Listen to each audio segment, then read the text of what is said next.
삼양식품이 개발한 라면으로 위기에 빠진 삼양식품을 구해낸 대표 라면입니다. 불닭볶음을 모티브로 해서 만들어진 라면이며 국물 없이 비비거나 볶아 먹는 종류의 라면입니다. 2012년 4월 16일에 출시되었지만 사실 이 라면은 2005년부터 기획안이 이미 나와 있는 상태였습니다. 하지만 회사의 결정권을 가진 보수적인 간부들의 반대로 출시가 미뤄졌다고 합니다. 2012년 여름을 기점으로 네티즌들 사이에 입소문을 타기 시작했고 2013년 5월 나 혼자 산다에서 이성재가 먹방을 한 것을 계기로 매스컴에서도 인기를 타기 시작했습니다. 삼양식품의 불닭 시리즈는 8년간 누적 매출 1조 2천억 원을 달성한 것으로 집계되며 불닭 시리즈는 삼양식품의 대표 상품인 삼양라면에 이어 제2의 전성기를 이끈 주역으로서 해외 시장에서 삼양식품의 이름을 크게 알리고 있습니다.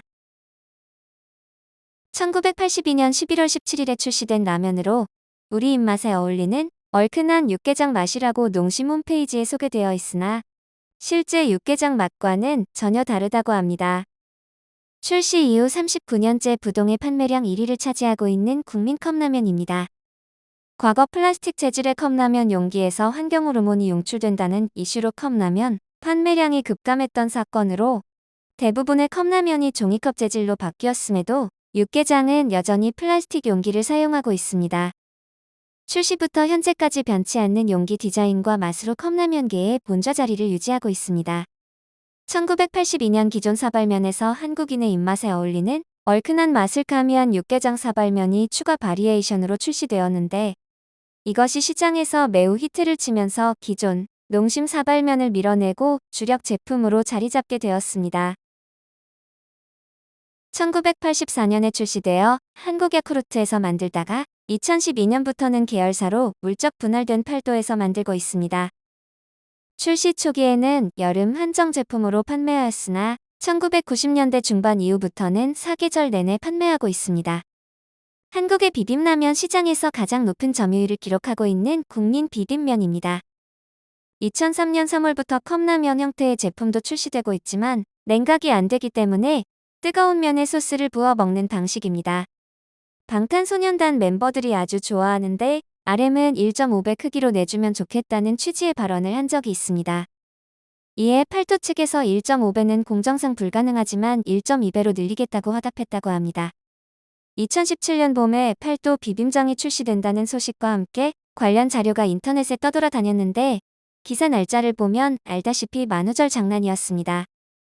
그런데 그해 가을에 팔도 비빔장만 진짜로 따로 출시되었으며 2019년 8월까지 1000만 개가 넘게 팔리는 등 불닭볶음면 소스처럼 상당히 좋은 반응을 얻고 있습니다.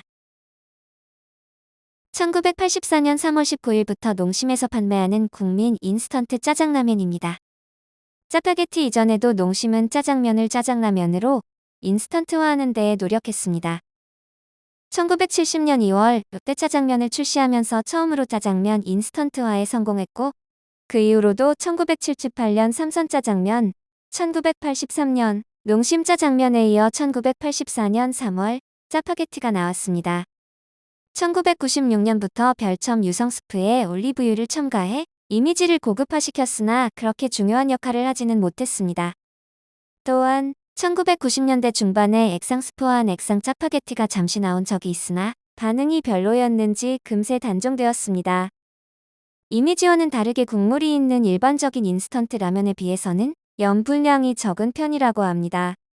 국물이 없기 때문에 상대적으로 적은 양의 염분을 가지고도 간을 맞출 수 있기 때문입니다.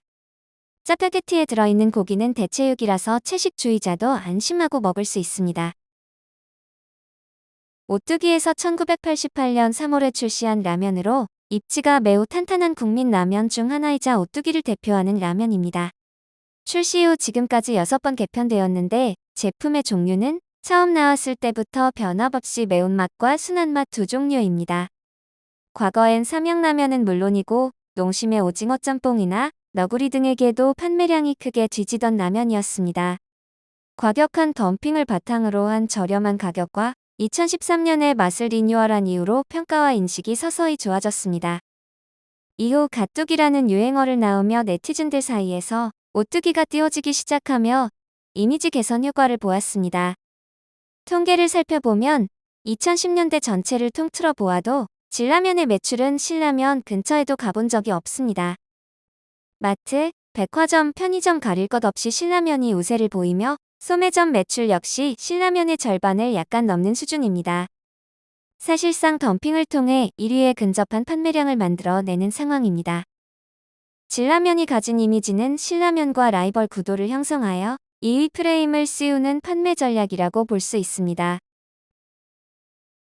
1986년부터 주식회사 농심에서 생산하고 있는 신라면은 대한민국 인스턴트 라면 시장에서 판매 순위 1위를 지키고 있습니다. 라면계의 베스트셀러이자 스테디셀러로 지금의 농심을 만든 1등 공신입니다.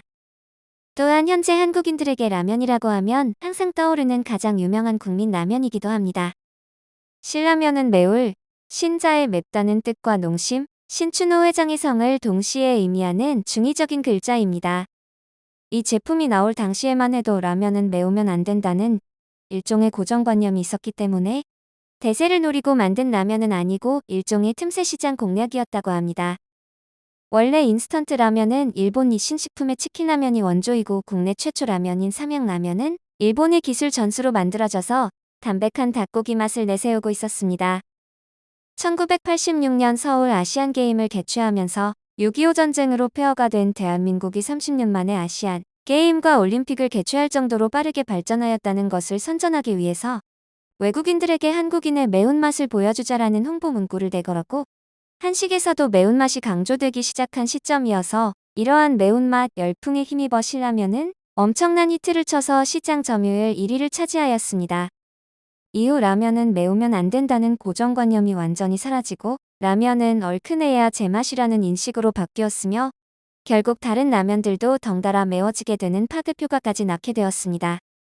이렇게 매운 인스턴트 면 제품이 데이트하는 것은 세계에서 거의 유일한 사례로서 기록되고 있습니다.